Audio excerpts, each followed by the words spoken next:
Light a campfire and everyone's a storyteller. Join us for some thought-provoking and beyond fireside chats. Hello and welcome to Leave Our World a Better Place. My name is Kasia and today I'll be finding out more about the Phinda Community Conservation and Research Skills Development course. Developed and launched as a collaboration between And Beyond and its community development partner Africa Foundation, the course provides an intensive 6 months of learning for young members of the community surrounding And Beyond Phinda. The first course began in October 2020 and ran until March 2021. We'll be hearing more about the reasons for the development of the course from Phinda Reserve Manager Simon Naylor. Hello, Simon. Can you tell us how the training course started? Where did the idea for it come from? We saw an opportunity to provide skills and development for potential young school leavers to learn more about conservation and the hard skills around managing a park like this and research and monitoring. And so we developed a 6-month internship program, which we give opportunities to 5 community students from all 5 of the communities that surround Phinda. And hopefully it'll be an annual program. The students are obviously learning aspects of conservation and monitoring work from our Phinda conservation team, and so there's a wealth of knowledge and experience. And I think the main thing is guidance and sort of playing a mentorship role. Anything that they conduct themselves and they do, there's always someone mentoring and guiding them through the process. And that's very, very important. They mustn't just be doing something for the sake of it. They must know and understand why. And that's where the mentoring and guiding comes in. So whether it's pangolins or rhinos or elephants or vegetation surveys, there's a wealth of knowledge that exists here. And everyone is taking a part in passing that on, right through from myself to the staff that drive tractors. Community involvement is always key and a priority for us on many, many different levels. And skills development is something that's severely lacking in our communities. There's no universities, there's no colleges. We do have bursary programs, but we touch on a very small percentage of our communities. There's a lot of unemployment here, there's very little opportunity, and often the case is because, they just don't have the experience. They don't have the opportunity to go to college or university. So this is kind of hopefully filling that gap. What would you describe as the ultimate goal of the training program? The ultimate goal is at the end of 6 months, is that these youngsters will find employment either here at Phinda or in the tourism side of things as trackers or rangers. Or, they can take the experience that they've gained here and the knowledge and maybe find work in some of the other reserves around here. What were you looking for in the ideal candidate? We're looking for someone that's enthusiastic, has a passion for wildlife, that wants to perhaps pursue it as a career, willingness to learn, listen, to get involved, to take in as much as possible. What does the course cover? Is it more practical or more theoretical? There's obviously a theoretical component. They'll get to learn and read and study, but a lot of it is practical. I believe, if someone doesn't physically do something, they don't take in or learn as much as they would. Of course. And so the idea is to physically get them to do as much as possible. So there's a whole range and scope of work that they are learning and gaining experience on. How do you notch and dart a rhino? What is the reasons for it? What purpose does it serve? And then how to conduct it? What equipment do you need? What are the sequence of events? What information do you need to gather from the rhino? How do you do it? How do you dehorn a rhino? They've been busy with vegetation surveys.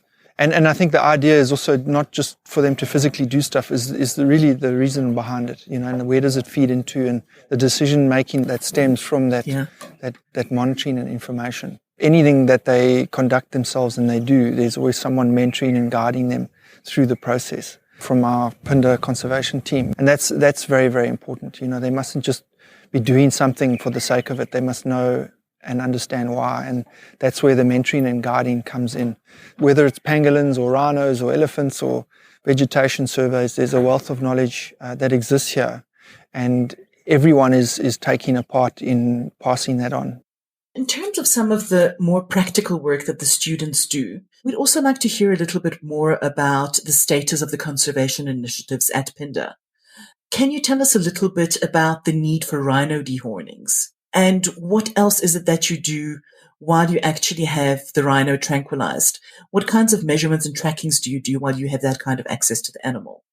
The dehorning, unfortunately, is something that we have to keep doing. It's not something that we want to do. Hopefully, when the pressure comes off or the illegal trade and hunting declines, we can stop dehorning. It's just something that we don't enjoy doing. But this morning, we've managed to find 3 rhinos, a cow and a calf and another one.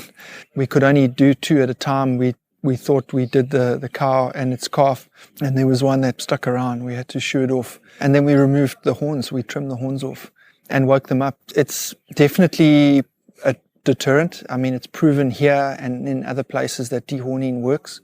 It doesn't stop poachers from shooting rhinos. We've got to keep the horns trim, and those particular 2 we'll probably have to do in about 18 months or 2 years' time. And so with a large population, we're constantly dehorning. It's something we're doing almost every other week. So far, so good. Touch wood. It's worked for us. It's kept poachers at bay. Even though it's an expensive operation, the stress on the animals is minimal, and we'd rather have that than see rhinos dead. So by taking the horns off, it definitely is a deterrent, and it reduces the risk on those particular animals and the population. Something that we'll do every time. Whenever we dehorn, we identify which rhino it is. We will collect a lot of information on the horn size, the measurement. We'll check the microchips. We'll also take a whole bunch of samples for DNA. We'll keep some ourselves on site, and then we have to collect a whole lot for the University of Pretoria. They've got a genetics lab where they store DNA samples of all rhinos that are translocated or immobilized in South Africa. And it's quite important, something that's used quite frequently in poaching cases. It could be used or submitted as evidence in court. And on many occasions, it's been used to prosecute poachers for illegal hunting and poaching cases, So it's quite important to collect those samples and bag them correctly. And we send them away to Pretoria. So we collect horn shavings, we collect hair, we collect blood, and we collect skin. We, from time to time, will also do studies on paternity and maternity and genetics, just to see the genetic health of the population. We've done that twice in the last 30 years. So we know that we have a healthy white rhino population just from the genetic makeup, and that we get from collecting DNA.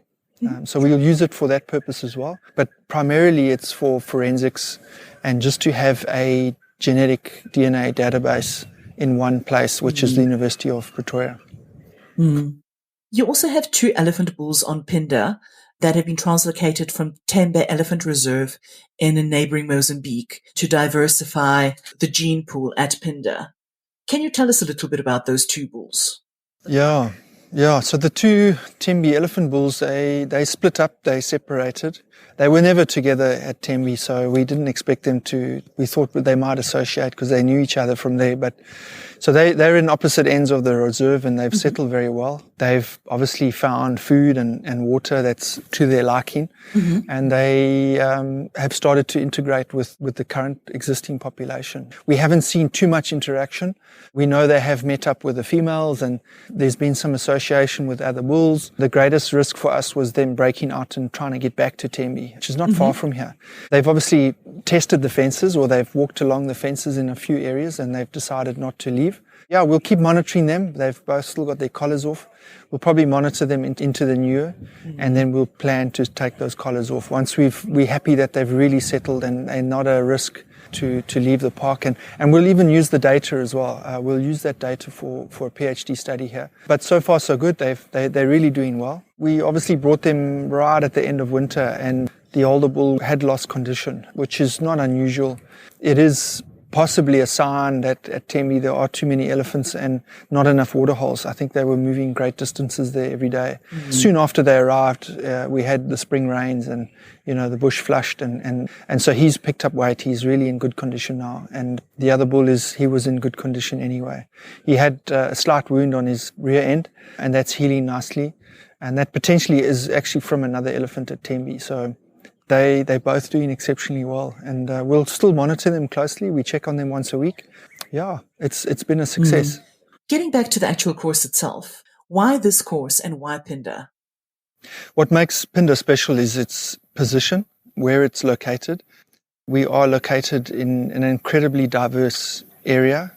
Our proximity to the ocean makes it quite unique as well. Yeah. There's a lot of old history here geologically, and as a result, it makes a lot of different soils, different vegetation. So Phinda is a very diverse place. The amount of rarities and special birds, plants, insects is quite unique within Southern Africa. I think it's probably only second in terms of numbers of species to the Cape Floristic Kingdom. And then its history. It has a long history of being obviously very pristine, in the early 1800s, late 1700s, to then being completely, obliterated. The wildlife was decimated by traders, hunters.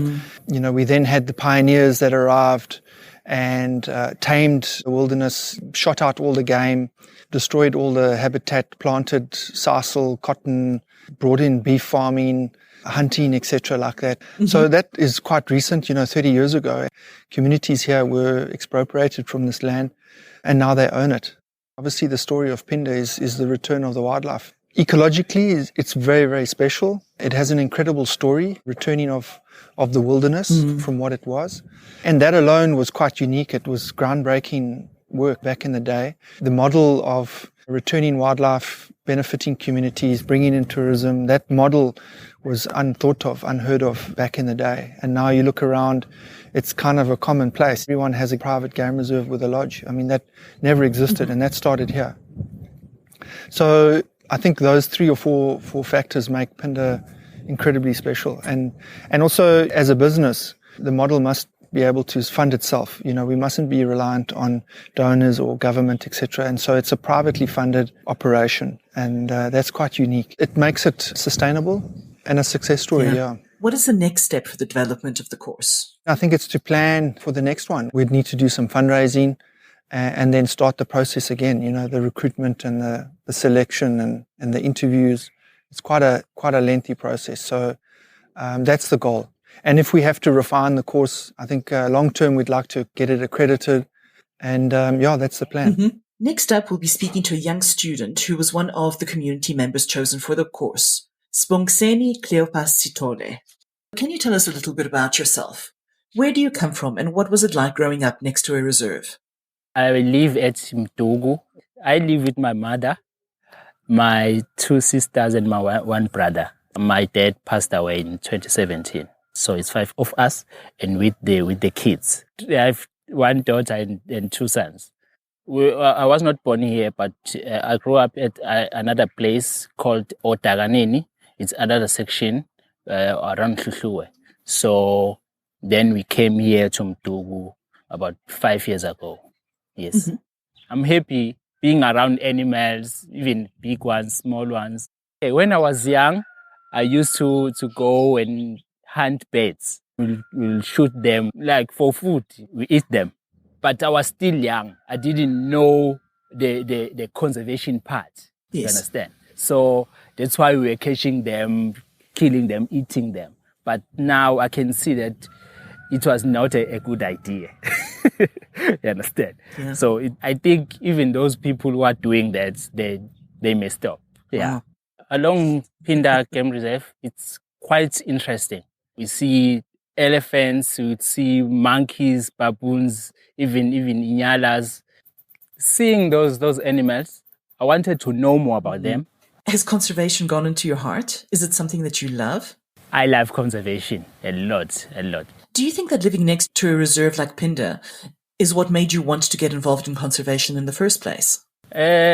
Seeing those animals, I wanted to know more about them. The course was advertised online, and then we applied. There was a process. We were selected, and then there was interviews. Then 5 of us were the stars. Yes.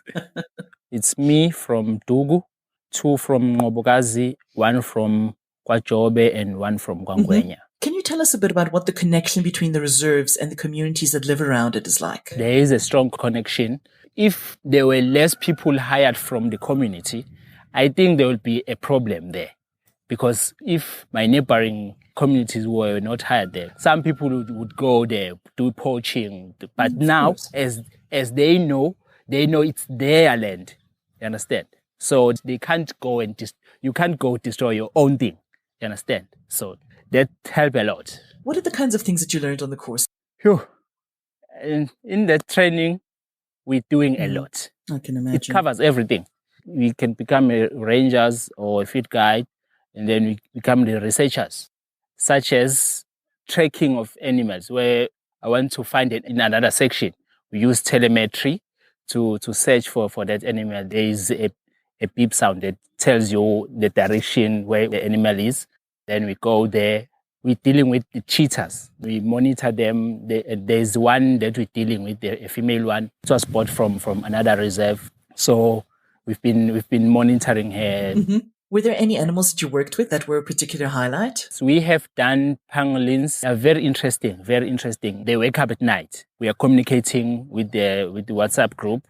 So they will send a message. Then, guys, we are getting out at 8 o'clock. Then we'll go there. Like, there's the new one that just came. We went there to weigh it. Before I went there, I didn't know about pangolins. I think they have to be conserved because they have been poached a lot. They use it for muti. My family, we don't believe in traditional medicine, so we are Christians. What did you think about pangolins before you went on this course? Before I went there, I didn't know about pangolins, but now I know, and I think they are the animals to be reserved a lot because they've been poached a lot, as the history says. So I think they have to be conserved. Which part of the course did you enjoy the most? I like the research part.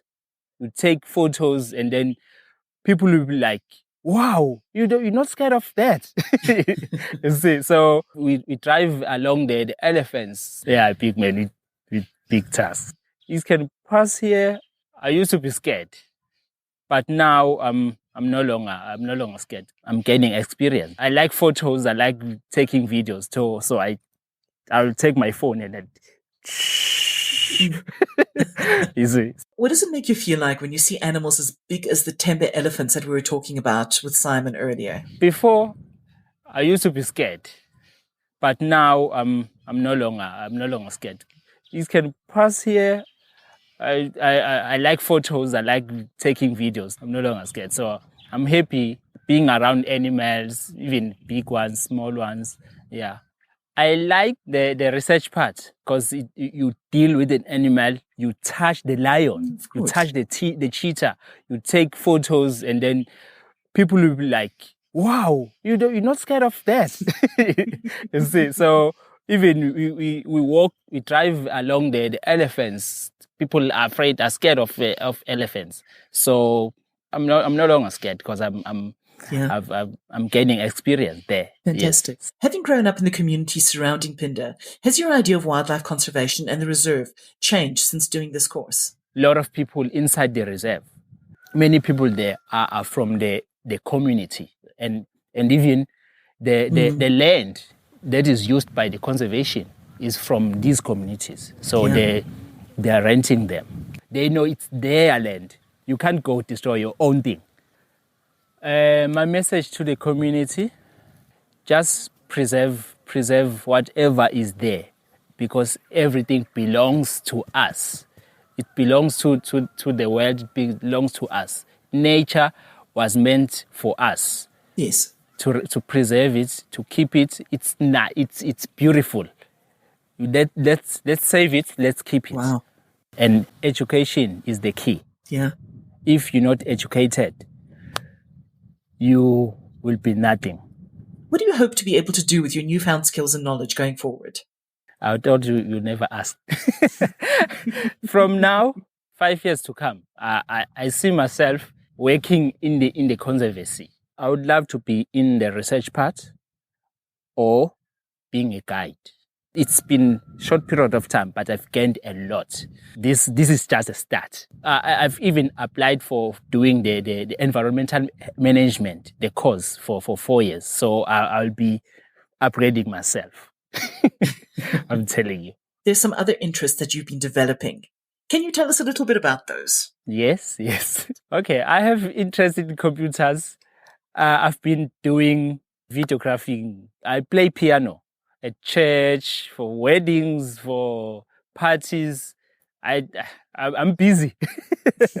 So yeah, that's my background. I grew up in a Christian family, play piano since I was young. I once did, it was just a short course. It's a new venture creation. When I was there, I thought of, okay, I'm playing piano. I know how to take pictures. I know how to take videos. So I said, okay, let me start something just to earn something from what I know. And then I bring something to the table on my family through that. I would love to share my skills. During my spare time, there's something coming up. I'm doing something. I'm doing a book, just as a small thing, capturing pictures. While we learn, we study at the bush in the class, I take pictures. And then I come back and I choose from which one is the best. Okay, and then I'm collecting them. Since the date of this interview, Sibo has successfully completed the training and is now employed as a member of the reserve's habitat team, an ecological monitor. 3 of his fellow students have been employed by Africa Foundation to work on the ECO program, which provides lessons in conservation and environmental awareness to school children in the communities surrounding the reserve. 4 in the process of gaining Level 1 accreditation with the Field Guides Association of Southern Africa. And with the help of the Phinda team, they've passed their written exams, with only the practical exams remaining. Fundraising for the next 2 intakes of the Phinda Community Conservation and Research Skills Development course is in the process of being finalized. The advertising, selection, and interview process for the next course is expected to begin within the next 2 months. Thank you for listening to Leave Our World a Better Place. Don't forget to subscribe to make sure that you never miss an episode. If you'd like to find out more about And Beyond, please log on to our website at andbeyond.com.